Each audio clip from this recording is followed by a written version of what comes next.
ভাবতেছি এত টাকা কি করব। হামস্টার, ব্লুম, রকি র্যাবিট থেকে পেমেন্ট পেলে টাকার উপর দিয়ে হাঁটবো, টাকার বিছানায় ঘুমাবো।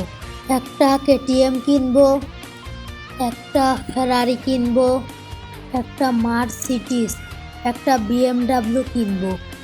দেশে যত গরিব মিসকিন আছে সবাইকে একটা করে R15 গিফট করব, সাথে একটা করে আইফোন ফ্রি।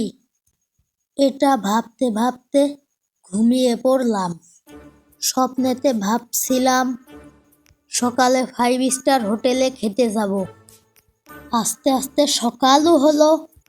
ঘুম থেকে উঠলাম, দাঁত ব্রাশ করলাম, তখন মা বলল ঘরের ভিতরে রাত্রির বাসি ভাত আছে, ব্যাগের ভিতর কাঁচা মরিচ আছে, লবণ দিয়ে মাখা খাইয়ে যা।